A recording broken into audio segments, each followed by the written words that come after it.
and fled the country. A contemporary witness reported that these three, as saying that they were the first men in the jail, that one of them shot through the door, killing Hiram Smith, and then Joseph wounded all three with his pistol, and Gallagher shot Joseph as he ran to the window. According to Hay, Willis, and others whom the Lord prophet had shot in the arm, was an Irishman who joined the mob with his congenial love of a brawl. Gallagher was a young man from Mississippi who was also shot in the face. Another source says that Willis was a former Mormon elder who had left the church. Hay described Voorhees as a half-grown hobbledehoy from Bear Creek, whom Joseph shot in the shoulder.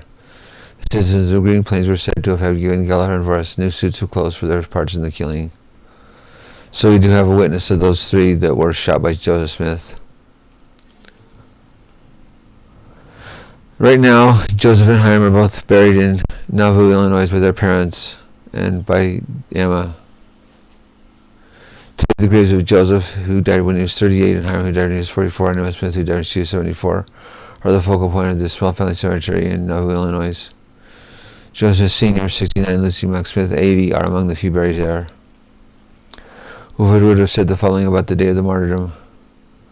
Remember the 12 were all on missions for the Joseph's presence, he says, so they were not in Nauvoo when Joseph was killed.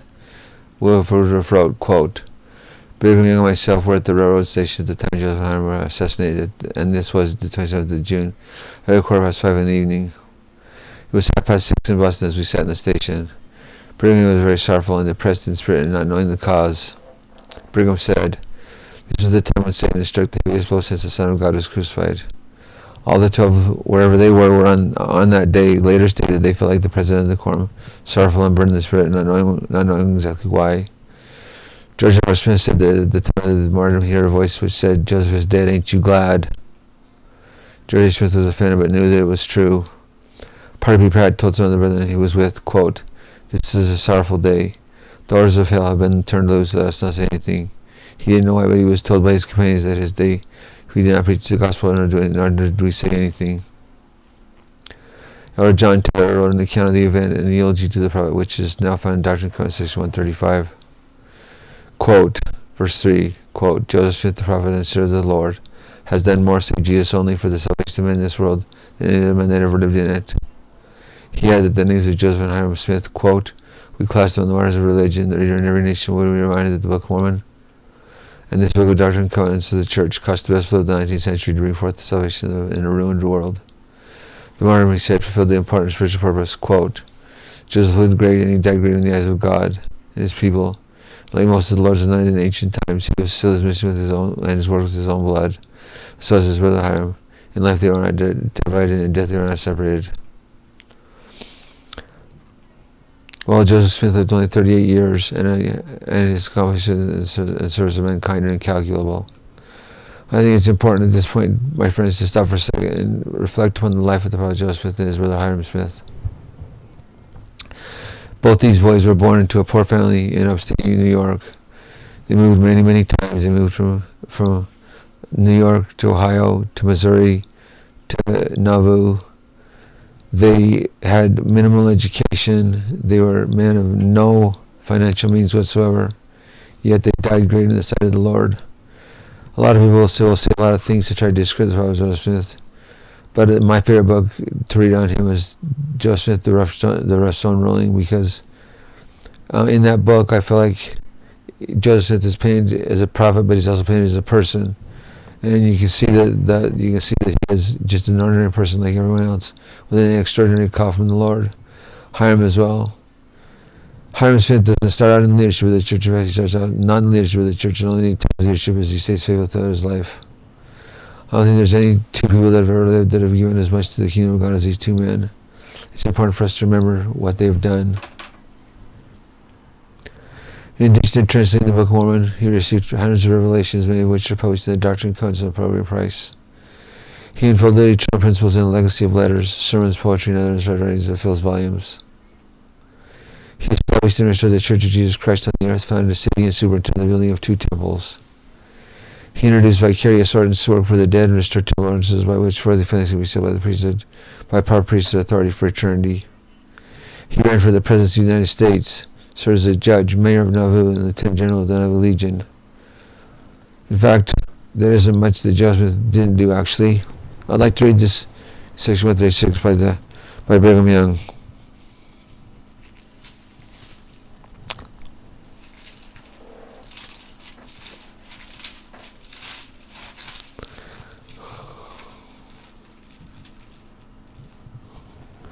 Verses 34 to 40. Thy brethren have rejected you and your testimony, even the nations that have driven you. This is such we've been driven out of the United States of America. And now cometh the day of their calamity upon the days of your sorrow, like a woman that is taken in travail. Their sorrow will be great, unless they speedily repent, yea, very speedily.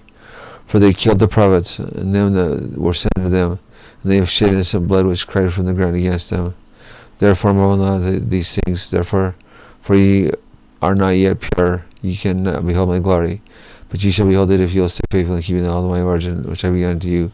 From the days of Adam to Abraham, and from Abraham to Moses, and from Moses to Jesus Christ, to his apostles. From Jesus and the apostles of Joseph, who I did call in mine own name, mine angels, my ministering servants, my own voice, out of the heavens to bring forth my work. Which foundation he did lay in was faithful, I took him unto myself.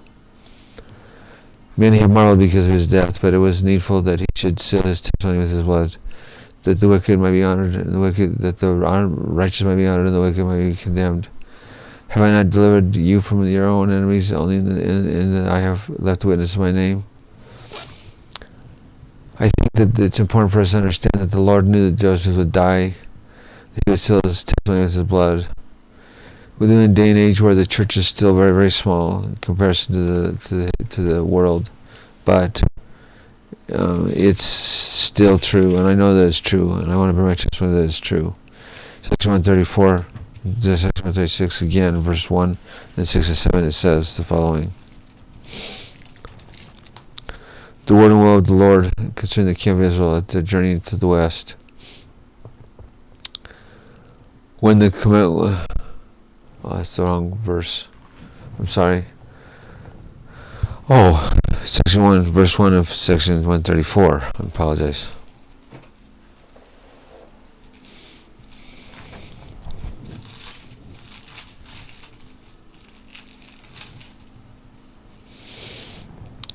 To seal the testimony of this book and the Book of Mormon, we announced the martyrdom of Joseph the prophet and Harris the patriarch. They were shot in Carthage jail on the 27th of June, 1844, about 5 o'clock p.m., by an armed mob, painted in black, of from 150 to 200 persons. Hiram was shot first and fell certainly, exclaiming, I am a dead man. Joseph leaped through the window and was shot dead in the attempt, exclaiming, O Lord my God. They were both shot after their death, and in rude manner, both received 4 balls.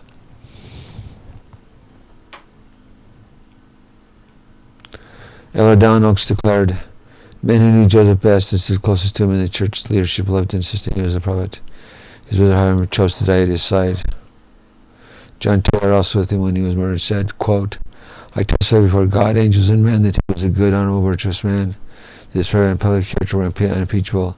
They lived and died as a man of God.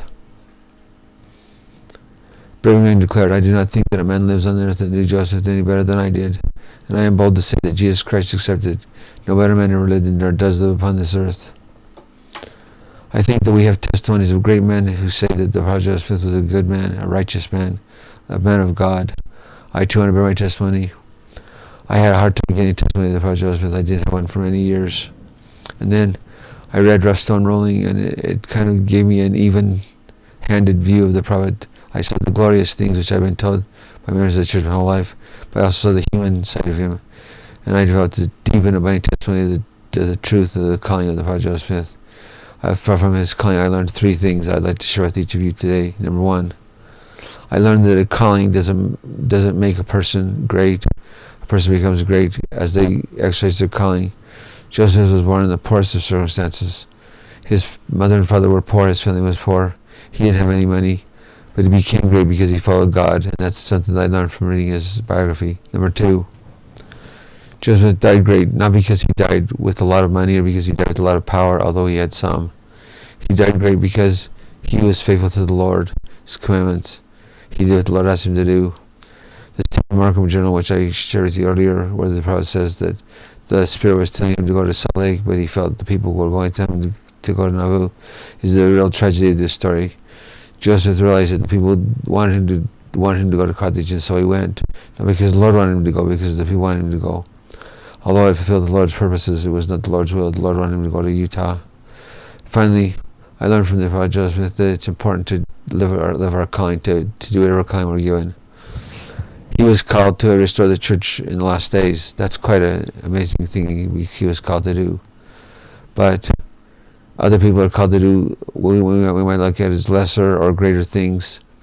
It doesn't matter what you're called to do. What matters is that you do what you're called to do. I feel that I've been called to teach this class or this gospel to you people by the Lord, and that this is what He wants me to do, and so I'm trying to do it to the best of my ability. It's difficult for me to talk. I'm trying to learn how to talk. I've never had to learn how to talk before. As soon as I said last time I learned how to talk, I was pretty young. I was just a little kid. But learning how to talk again has paid off, because it's given me an opportunity to share with you the truths about the gospel and about the people that lived in it. Most importantly, about the prophet Joseph Smith. If you doubt the prophet Joseph Smith, please contact me so I can talk to you about it. I think I've read enough that I can answer pretty much any question you have to ask me. I will tell you this: Joseph Smith was a prophet of God. He was called by the Lord.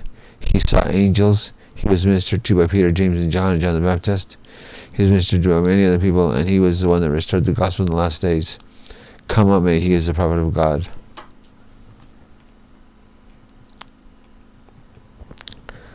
I want to leave you with my testimony that I know that the church these days is true. Right now there are many factions of the church. There's over 44 in Independence, Missouri alone. Maybe people are broken off for this or that or the other reason, but I want to bring my testimony that I know that the keys of the prophet, the keys of the two apostles, reside in our church. I say this in the name of Jesus Christ, amen. How long was that?